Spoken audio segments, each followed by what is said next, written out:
मेरे पास पर्सनली कई कॉल्स आए, पर्सनली मैसेजेस भी आए हैं कि 20th of May 2025 को जो सुप्रीम कोर्ट ने ऑर्डर पास किया है उसका क्या रेपरकेशन होगा।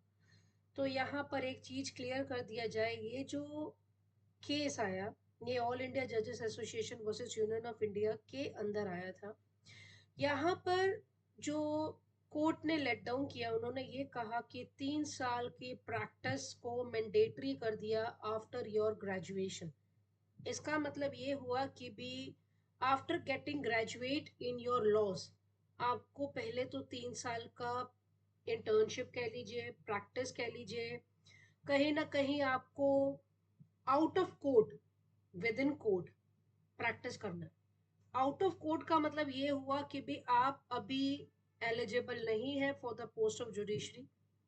विद इन कोर्ट ये हुआ कि भी आपका कारोबार कोर्ट से ही सीमित है, कोर्ट के अंदर ही रहेगा।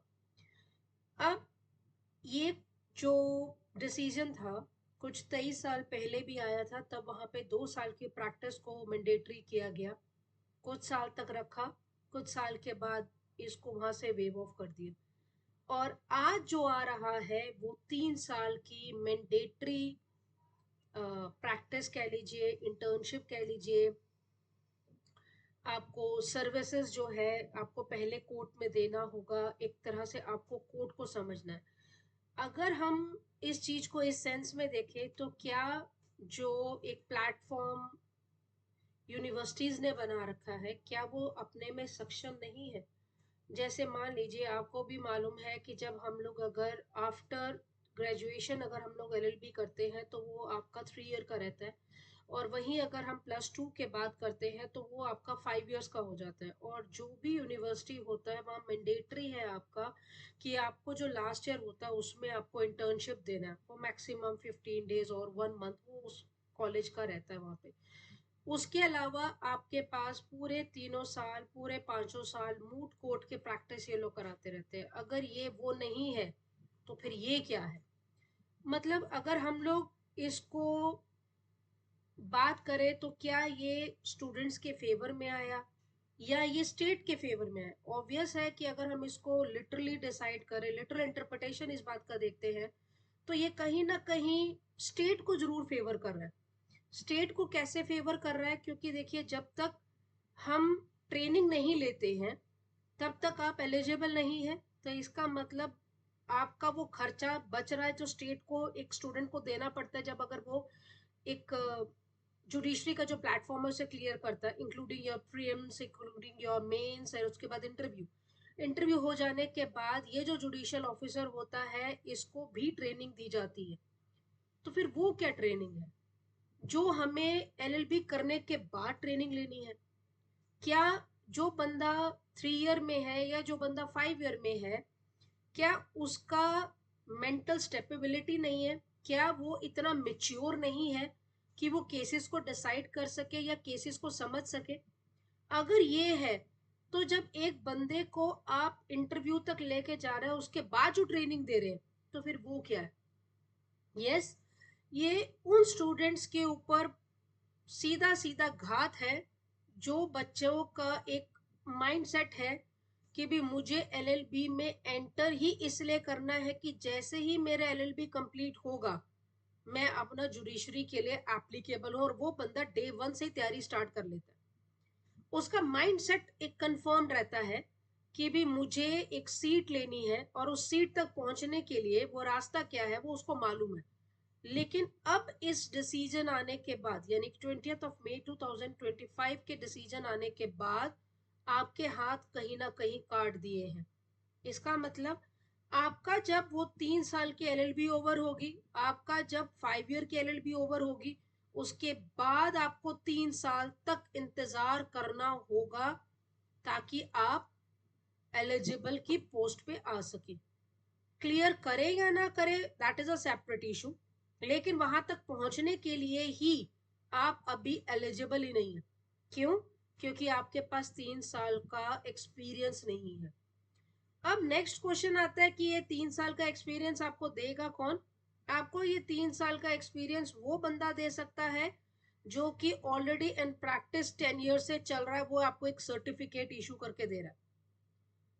या तो सुप्रीम कोर्ट ये देखे, या तो उनको इस बात पे रिलाई है कि ये जो बच्चा सर्टिफिकेट लेके आ रहा है वो ऑथेंटिक लेके आ रहा है, या जो हम लोग इंटर्नशिप में एक सर्टिफिकेट इशू करके देते हैं कि मैंने फलाने बंदे के नीचे इतने दिन एज सच प्रैक्टिस किया है, या तो वो ऑथेंटिकेट नहीं है।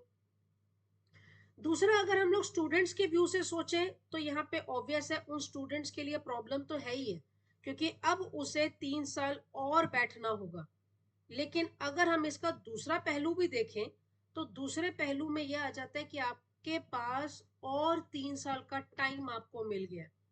आप इन 3 सालों में अपना मास्टर्स कंप्लीट कर सकते हैं। इसके साथ साथ आपका जो माइंड है कि भी मुझे वो सीट लेनी है, उसे वन गो में जाकर तैयारी कर सकते हैं। ये इट्स माय इंटरप्रिटेशन। मैं किसी को कोई चैलेंज यहाँ पर नहीं कर रही हूँ कि सुप्रीम कोर्ट ने जो डिसीजन दिया है वो सही है या गलत है। ऑब्वियस है, जो भी डिसीजन कोई भी देता है वो किसी के फेवर में होता है या किसी के अगेंस्ट में होता है। वो it varies to a person to person. लेकिन ये मेरा अपना निजी एक इंटरप्रिटेशन है इस चीज को लेकर कि क्या ये स्टूडेंट्स के फेवर में है, तो मेरा आंसर है नहीं। वो क्यों? क्योंकि उस स्टूडेंट को अभी 3 साल और वेट करना पड़ेगा। जैसे ही उसकी एलएलबी खत्म होती, वो एलिजिबल था कंपटीशन में उतरने के लिए। वो बात अलग है कि वो क्लियर कर पाता या नहीं कर पाता, लेकिन एटलीस्ट वो एलिजिबिलिटी के क्राइटेरिया में कर रहा था। लेकिन अब that person has to wait for maximum 3 years। 3 साल के बाद ही जाकर आप कहीं पे फॉर्म भर सकते हैं, उससे पहले तो आप जीरो है। अगर हम स्टेट की बात करें, अगर हम इसको सुप्रीम कोर्ट का स्टेट के फेवर में बात करें, तो यस, कहीं ना कहीं जो मॉनेटरी आप ऐसे स्टूडेंट्स को देते, वो कहीं ना कहीं आप उसे रोक रहे हैं। लेकिन ये देखना चाहिए कि ऐसे तो आप भरमार ले आएंगे, मतलब टूटेगा कमीशन के ऊपर जब वो 3 साल का पीरियड लैप्स हो रहा है। तब तो ये जो बच्चे हैं अगर पढ़ने वाले भी होंगे, तब तो ये मास्टर्स भी लेकर आ जाएंगे। तो अगर मास्टर्स लेके आते हैं तो इनका इंक्रीमेंट तो वैसे भी बन जाता है यहाँ पर आके। लेकिन जॉब वैसे ही नहीं है हमारे पास, और वैसे ही आप इनका हाथ काट रही हैं। तो ऐसे कई बातें आ जाती हैं कि भी हम इस चीज को फेवर करें या इस चीज को हम लोग फेवर ना करें। लेकिन अगर हम लोग इसके मैरिट्स और डीमेरिट्स को भी देखें, तो यहाँ पर यह आ जाता है कि प्रिलिमिनरी, मेंस और इंटरव्यू के एग्जाम देने के बाद आपका जुडिशियल ट्रेनिंग हर एक फेज पे है। जब आप पढ़ रहे होते हैं तो भी ट्रेनिंग है, जब आप पढ़ चुके होते हैं अब के हिसाब से तो भी ट्रेनिंग है, जब आपका अगर जुडिशरी क्लियर हो जाता है तो ऑफिशियली भी ट्रेनिंग है। तो तीनों फेसेस में आपके पास ट्रेनिंग ही ट्रेनिंग है।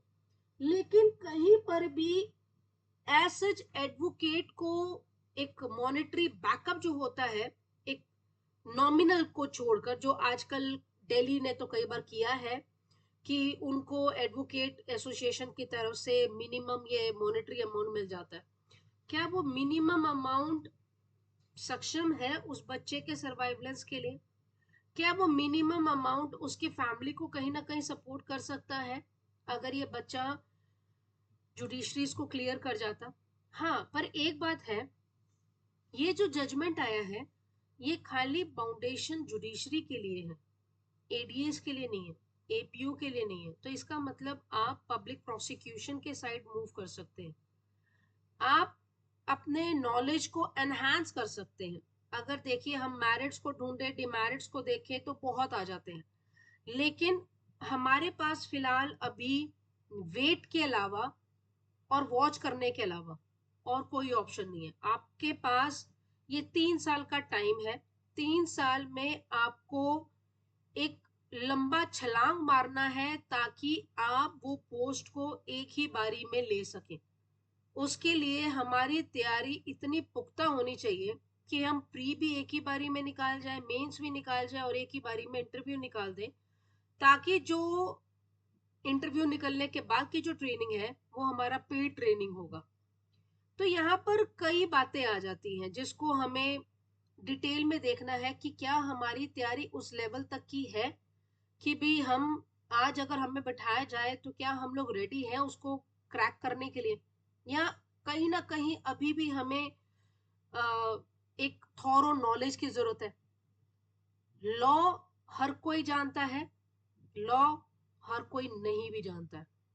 हर कोई कहता है हमें पता है, और अगर डिटेल पूछा जाए तो जब तक डिटेल में डिटेल आप नहीं जाते हैं तब तक आपको कुछ नहीं पता है। ऐसी कई बातें निकलती हैं जिसके लिए हमें थॉरो होना पड़ता है। Thanks for watching, have a nice day, bye bye.